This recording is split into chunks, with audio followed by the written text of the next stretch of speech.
Hello and happy Friday. We've got another Facebook Live today, and I'll be playing with the buffalo check background and sharing a few little tips on that. I'm just going to update my screen and then we'll go ahead and get started.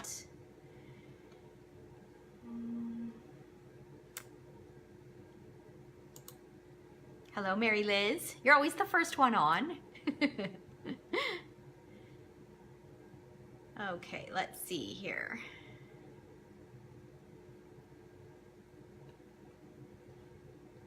Why am I not seeing my post?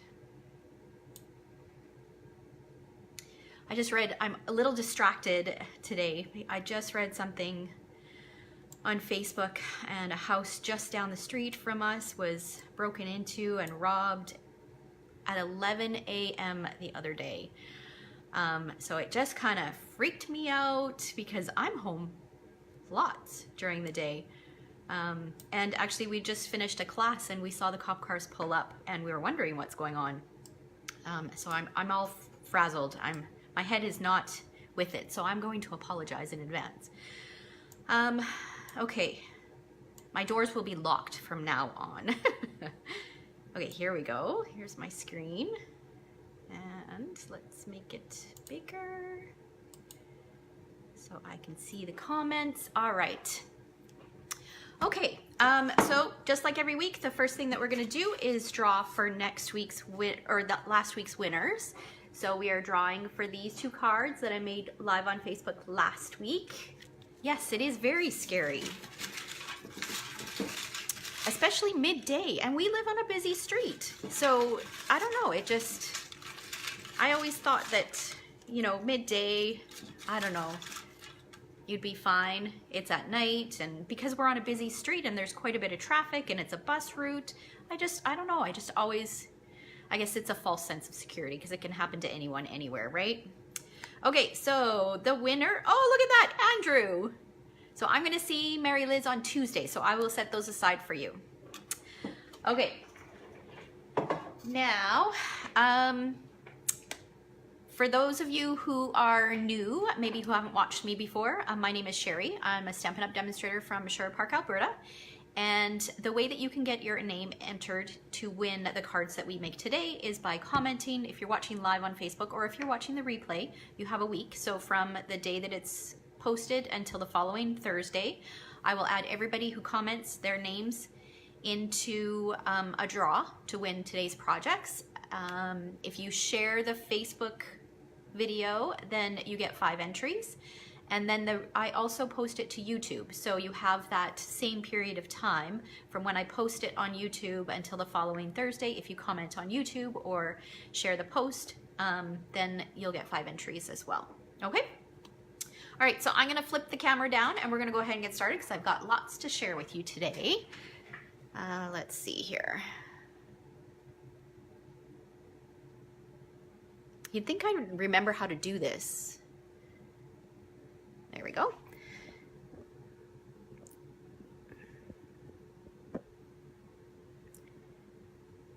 Okay, turn on the light. And then we'll just check the angle.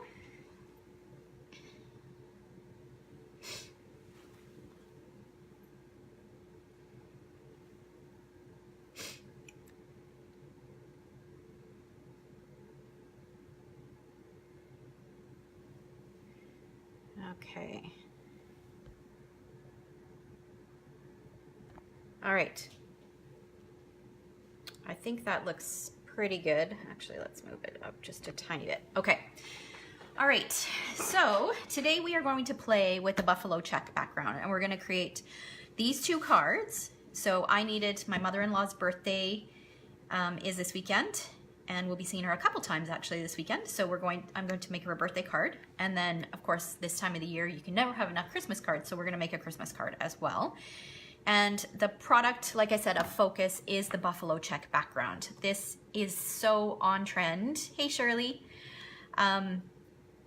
You see buffalo check everywhere. And I love the look. The whole kind of farmhouse feel, and it's just, oh, I just love it. Anything that's in plaid, it doesn't matter whether it's red and black or whatever color. It is super, super fun. Okay, so let's go ahead. First, I'm going to talk a little bit about background stamps. So we have several background stamps in the catalog, and you have two different options. You can get them as a clear mount, so it won't be mounted, or you can get them as a wood mount. So this is the hardwood background, and this is an older background, and I always loved, before the Stamparatus, I always loved getting my, oh, we're still pretty crooked, hey? Maybe that's better. Getting my background stamps on a wood block, because I didn't want to have to, I wanted to be able to just mount them once and not have to mount them every time. But you'll see why I like the Stamparatus now and why I get Clearmount now. But if you don't have the Stamparatus, and whether you get Clearmount or wood mount, I thought I'd give you some tips on using a background stamp. So first of all, I always recommend that you ink it upside down, and you take your ink pad and you ink it like this. Okay, so ink it in its entirety. Make sure it's really well inked. And then you'll put your cardstock on top, and then a piece of scrap paper. Doesn't matter what size your cardstock is, but you'll put a piece of scrap paper over top, and then just apply even pressure so you get that impression. I find it's much easier to do it this way than it is to have your cardstock down like this, and then flip it over, because then you can't see your cardstock. You can't tell if you're getting it straight. And plus, my hands are small. I can't hold this with one hand. Like, I would have to do it like this. It's just such a big stamp, it can be awkward. So that's what, those are the reasons why I suggest doing it the other way. Okay.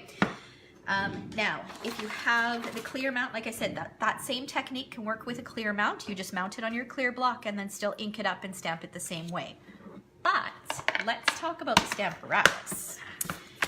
Okay, let's move this out of the way. Okay.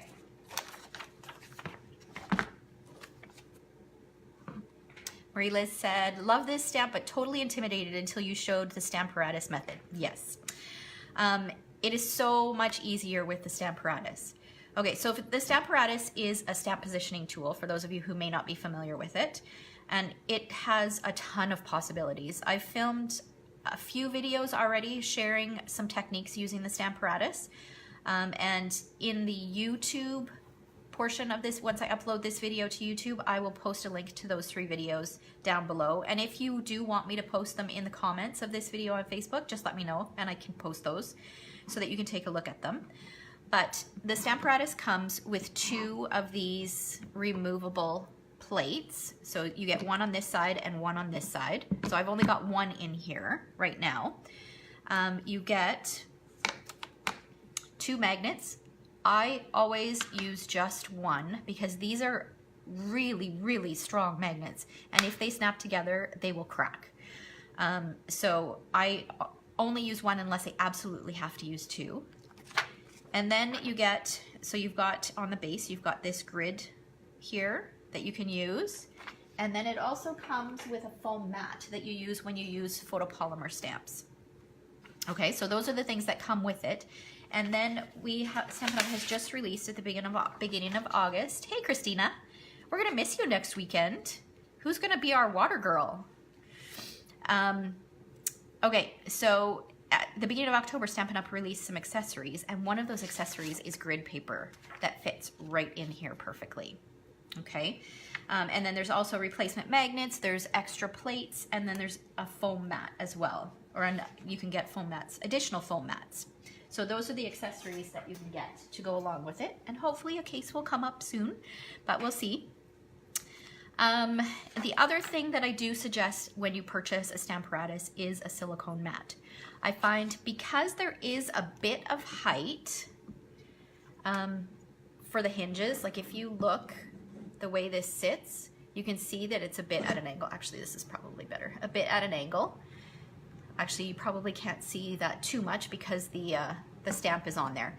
But there is a bit of an angle, and just that extra little bit of height really makes a difference. So I always suggest to my customers when they purchase a Stamparatus to make sure that they either have a silicone mat or purchase one to keep with their Stamparatus. And I use it both with red rubber stamps and with my photopolymer stamps. It's always under here, okay?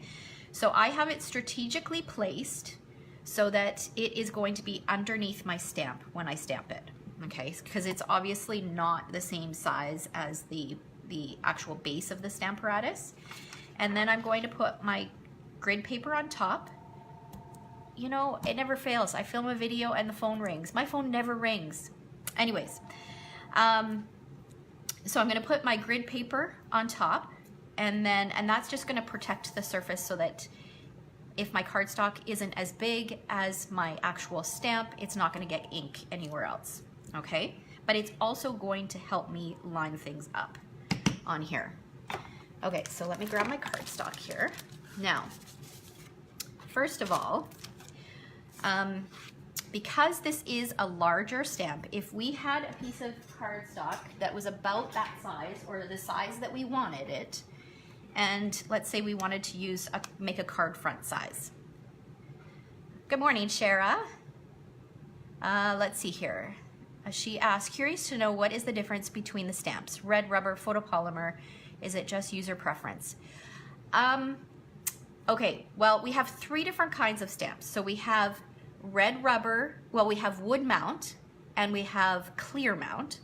So those stamps, they are the same stamp. So they're both red rubber, but wood mount is you mount them on a wood block, just like this background stamp that I just showed you. So it's permanently mounted onto this wood block. So you don't have to ever mount it again. You mount it once you get it, and it comes with the wood block, and you're good to go. It's ready to go whenever you want to use it.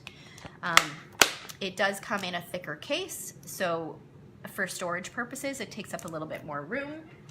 And then we've got, I've got a do I have a Clearmount stamp here? Oh, these are all photopolymer. Let me grab a Clearmount stamp set so I can show you.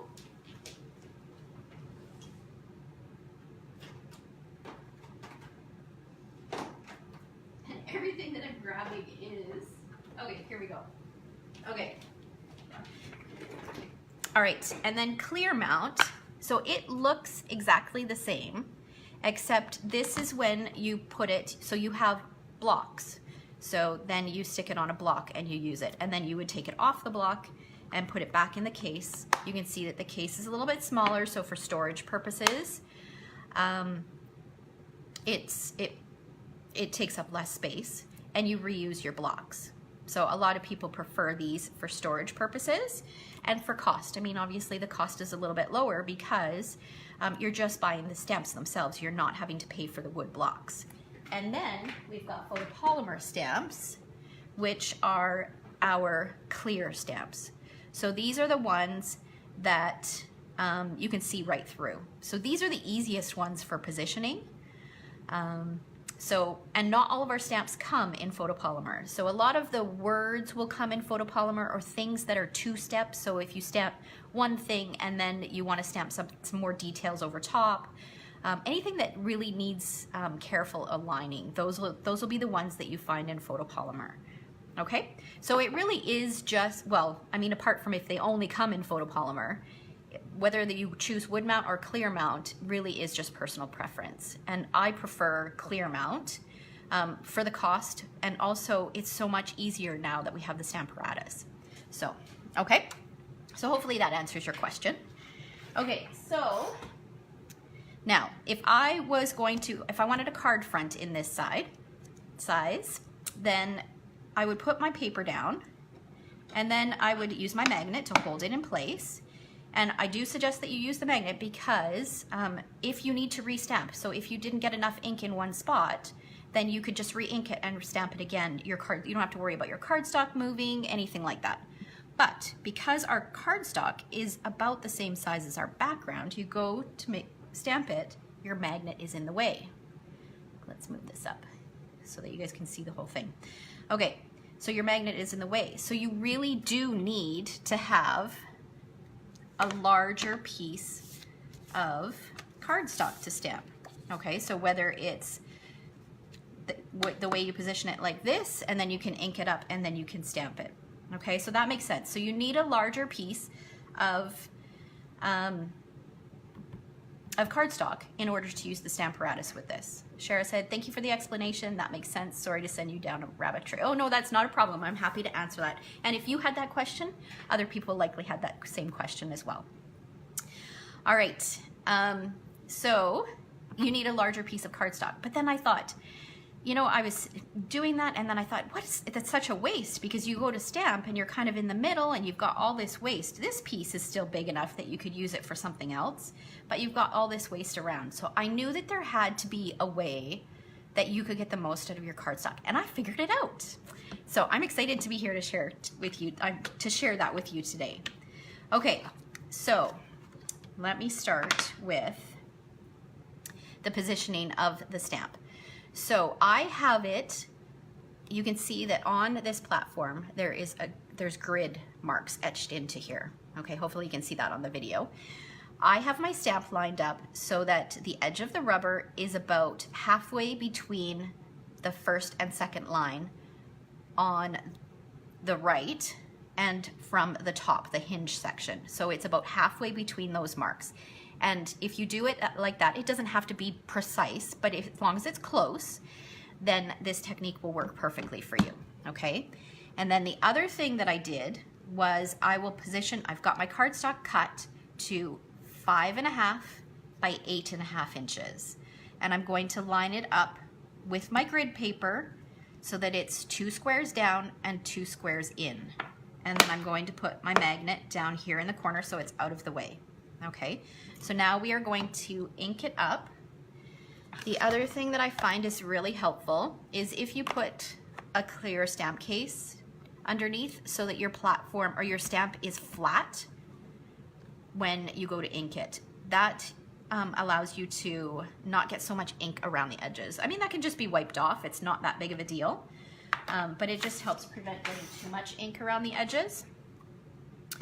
So then what I'm going to do is I'm going to take my Memento black, and I could use StazOn for this. I could use the old archival black, but I'm going to use Memento. So I'm inking it quite well.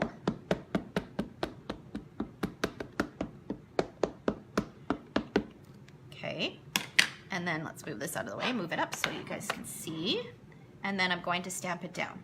Okay, now I'm going to apply a fair bit of pressure all the way around. And then I'm going to lift it up. So this is kind of a rustic look. So you can see whenever you stamp, this is kind of a solid image on colored cardstock. I don't know if the cardstock is just a little bit more porous or just a little bit more, has a little bit more of a, I don't know if you want to say texture, but you often have to stamp it more than once. Now, if this was white cardstock, you would likely only need to stamp it once. Okay, and this look is just fine if you like that kind of rustic look, but I'm going to show you another benefit of the Stamparatus. So by having the Stamparatus, and it's perfectly aligned because this magnet is holding our cardstock, we don't have to worry about our cardstock moving.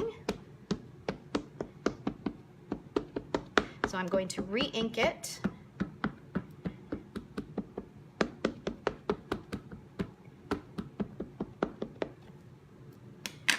And then we'll move it out of the way, move it up, stamp it again, and again put more pressure down. Hey Christine, we're playing with the buffalo check background today. Okay, so apply nice even pressure, and you can see that it's lined up perfectly and it filled in some of those holes. So you can do that multiple times, but just for the sake of time, and you know what, I'm happy with that. I like that rustic look. Okay, so here is where the trick on saving cardstock is. So remember I said that I had cut this 5.5 by 8.5. So now what I'm gonna do is I'm gonna flip this over, I'm gonna line this up. Again, 2 squares down and 2 squares in, using my grid paper as a guide. And then I'm gonna repeat what I just did. So I'm gonna re-ink this.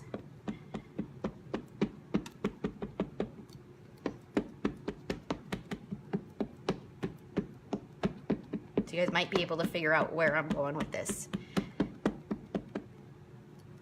Just had a thought here. Okay.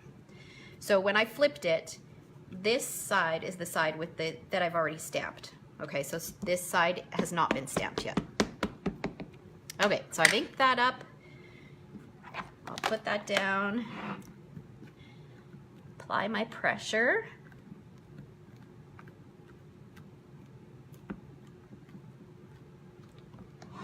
And there we go. So we've got it stamped. And just for the sake of time, I'm not going to re-stamp that because I want to show you what I did next. Let's close this up. Put that away. Set this aside. Okay, so now I'm going to pull in my paper cutter. And I am going to cut this. So remember I said that this is 8.5 inches, so I'm going to cut it at 4 1/4. So that will be halfway. So now we've got 2 1/4 sheets that are stamped. So now if you wanted to add this to a card front, which we are going to do for that Christmas card, I'm going to trim this down to 4 inches.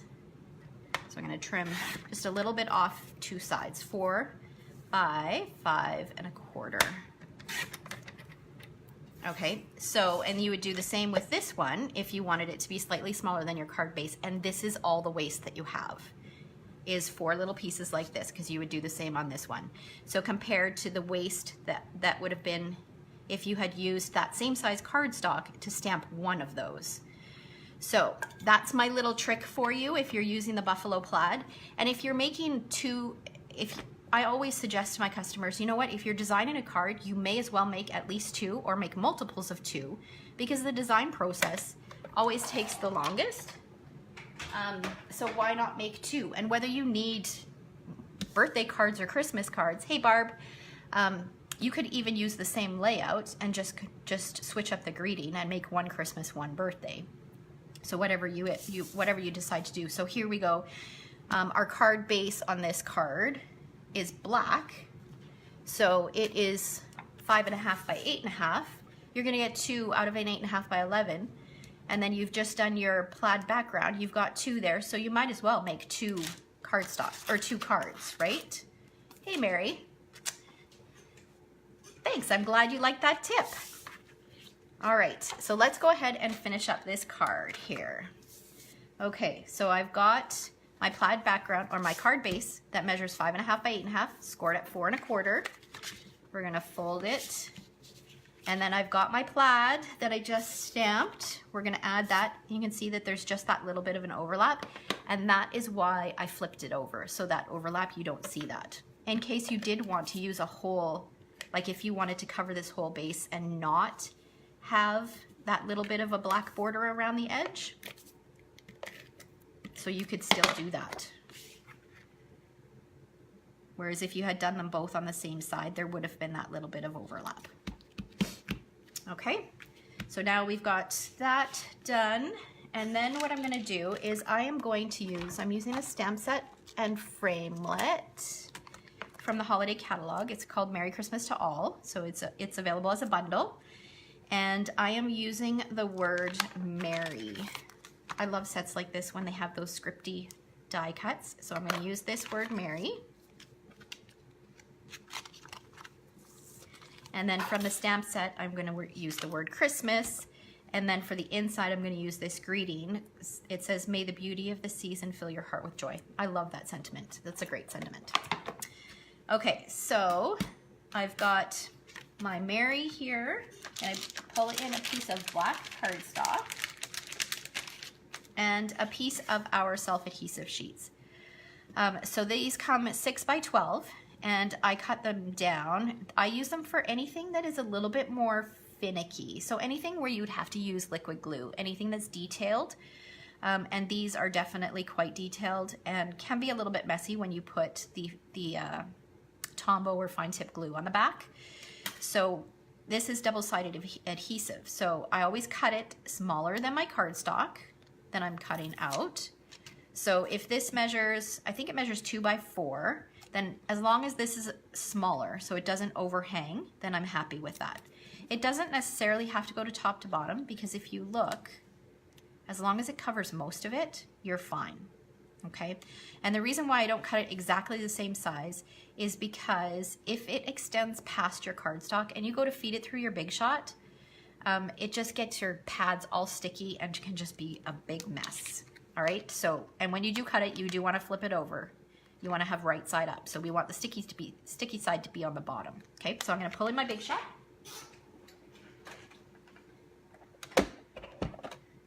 Okay, so I've got my magnetic platform and cutting mat, and then I'm just going to cut the word Mary. So I'm lining it up in the center because remember I put that self-adhesive strip kind of in the center of the cardstock, and then I'm going to feed it through.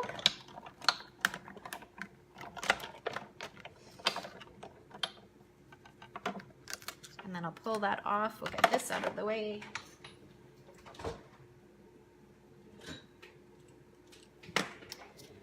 Okay, and then we're gonna use our handy new take your pick tool, switch it over so that I have my paper piercing tool, and this should pop out quite nicely. Just, there we go. So that can go in the garbage. And then I'll just pop out these little pieces here. We don't need those. And then just give a couple little pokes here so that I can peel out the word.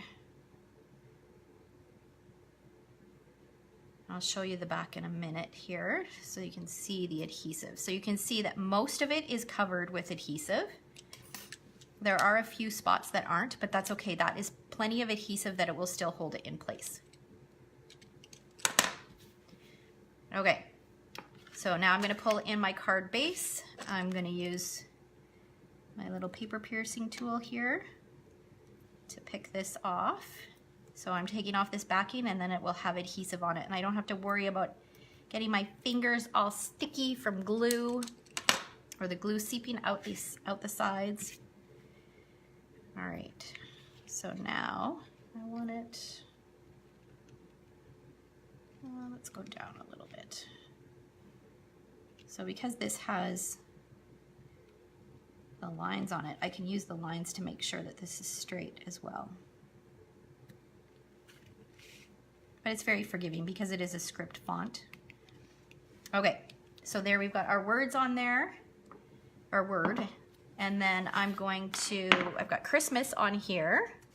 I'm gonna stamp that in black, just on a scrap of white.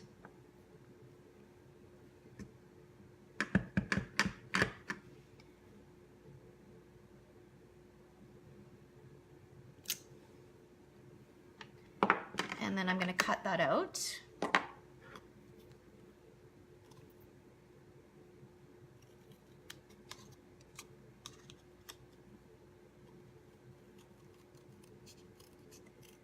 And I'm just leaving just a little bit of a border. I'm not too particular about, it doesn't have to be perfectly straight. You can cut just like a 1/4 inch strip of white if you wanted it to be perfectly straight. And then I'm going to use dimensionals and stick that on there. Actually, I'll probably use half a dimensional. I need to replace my mini glue dots at my desk here. Or not my mini dimensionals. I keep forgetting to grab a package. Okay, so just pop that up, stick that down about there, okay? And then we are going to use the sprig punch. So this is a punch that's also in the holiday catalog. And I'm going to punch several, I can't remember how many I used, of these from Garden Green cardstock.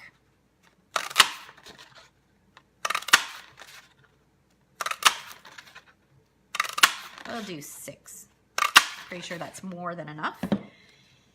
And then I've got some Pear Pizzazz because I wanted a little bit of a contrast in there. So I'll do, oh, that one didn't work out very well. I got half a leaf there. Okay, be a little bit more careful here. I'll do 3 of these ones. Okay, and then I'm going to start my cluster. And I'm going to use mini glue dots just because this is easiest. And I'll just put a mini glue dot kind of right on the base there. And I want my bow to kind of be right about this area. So I'm going to start a little bit lower. Oh, look, I've got another one there that's, oh, you probably won't see it anyways. Okay, so use a mini glue dot there to stick that on. And then I'm going to add another one over here. And then we want a little bit of the lighter green showing. So I'll add a little bit like that. So you can see that I'm gradually kind of moving up. We'll do some more dark. Let's cover over that. Another dark.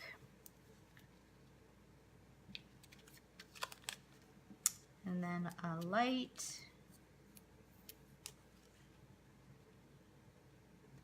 And I'll do one more dark.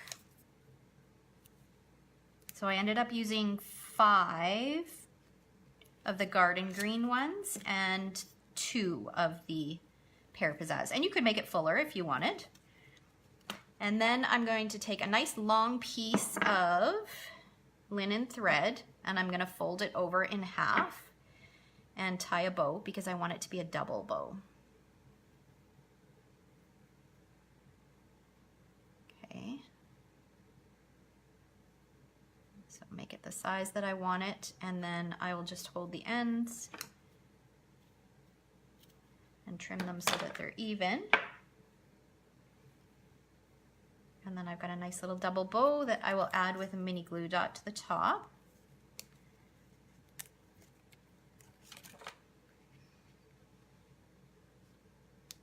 Just like that. And there we go. There's our card front. Isn't that pretty? And it's so simple. Now for the inside, I've got a piece of Whisper White that measures 4 by 5 1/4. And like I said, I'm going to stamp that greeting. You can see that it's well loved and I've used it lots with red. That's one thing about photopolymer stamps, is if you use them with anything that has a red undertone, they will stain. They stain something fierce, but it doesn't affect the way that they're stamping. And it doesn't transfer any of the ink. So I'm going to use real red because that's the color of cardstock that we used. I'm going to ink this up. See, again, just like I talked about the backgrounds, anything that is larger, I find it's just easier to ink upside down like this.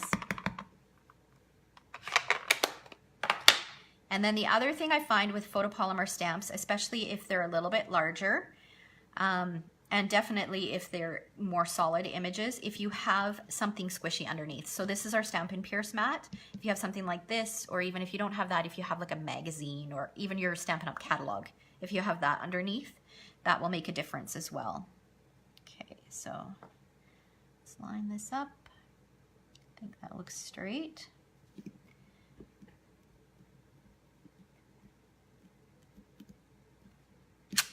There we go. And then that will just go on the inside of our card and it will be done. Oops. Oh. Okay. So we'll put that in here. And it's all done. So there we go. We've got another Christmas card made. Okay. So then I wanted to share, there's lots of great samples out there for Christmas cards with the buffalo check, but there's not a ton of other cards. So I'm going to show you how you can change the look just a little bit, and we're going to create a birthday card. So I've gone ahead and pre-did my stamping for this. So I've got a piece of 5.5 inch by 8.5 inch Grapefruit Grove, and I've gone ahead and stamped it. Oh, I shouldn't have showed you the other side. Stamped it on both sides. But what I'm going to do is we are going to change the look of it a little bit because there are a ton of different plaids out there. You can get, there's so many varieties. So what you can do to alter the look of it is you can use your markers and you can draw lines. So I love these see-through rulers. These are quilting rulers, and I love them because you can line them up in both directions and you can see through. Okay, so I've got one that's 6 by 12, and I'm just using a Cajun Craze marker, and I'm just going to draw lines, and I'm just eyeballing it to try to get it in the center. It doesn't have to be perfect.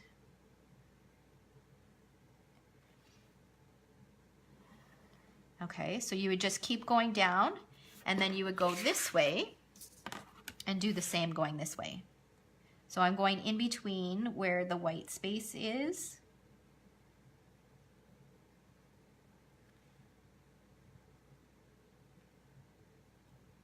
Trying to make sure it's straight here.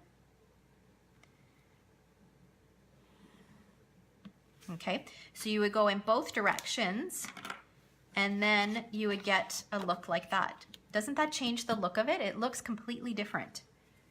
And you could get completely different looks. You could even use the fatter end of or the brush tip end of the marker, and you could do your lines with that.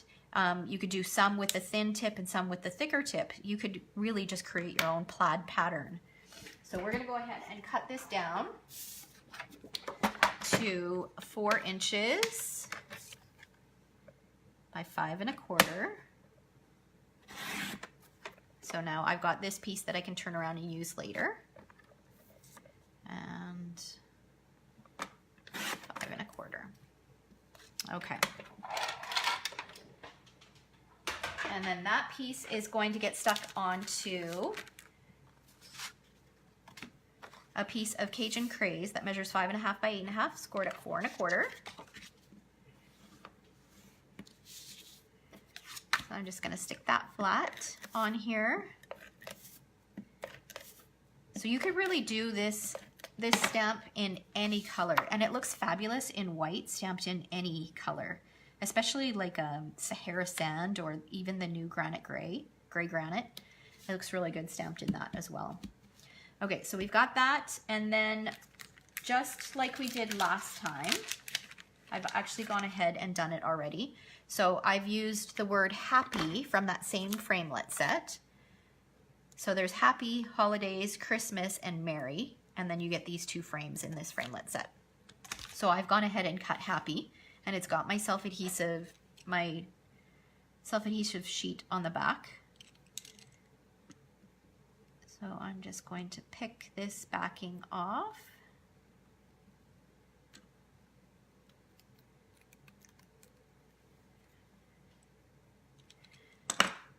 And we will position this on our card base, and I want it about there.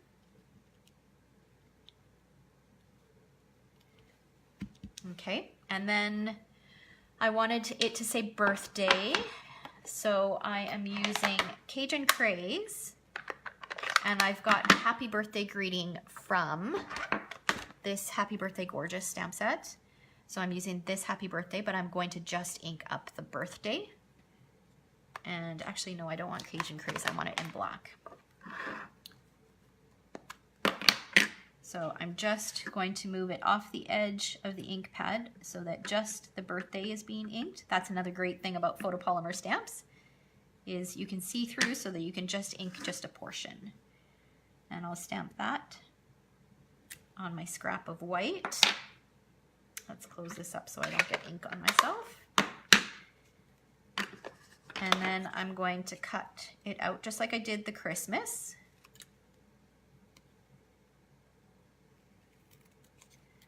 So does anybody have any fun plans for the weekend?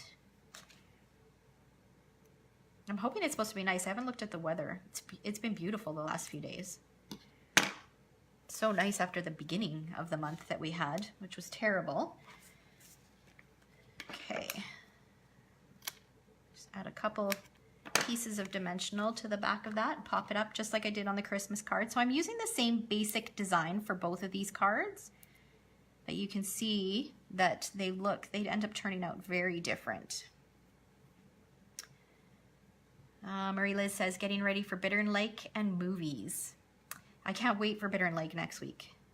Bittern Lake, we have a crafting retreat out at a hunting lodge, and during the off hunting season, he opens up the space to crafters. So there are 18 of us going out next weekend, and I cannot wait. Thursday to Sunday, the full weekend of crafting. It's gonna be so fun.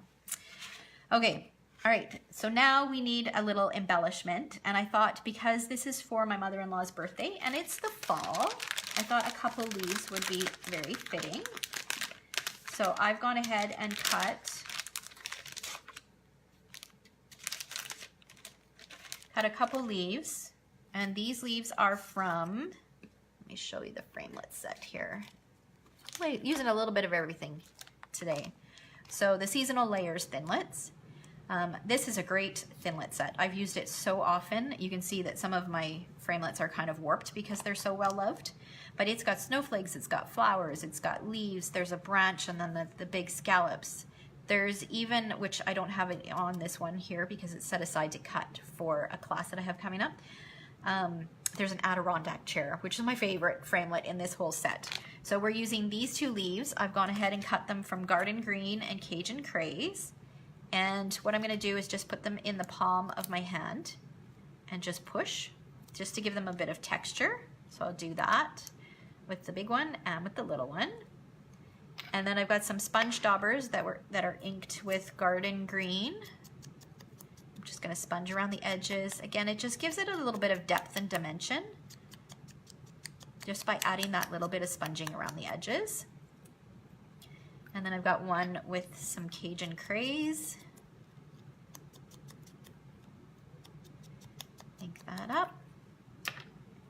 All right, and then I'm gonna put a little bit of adhesive on here. Now where you position this,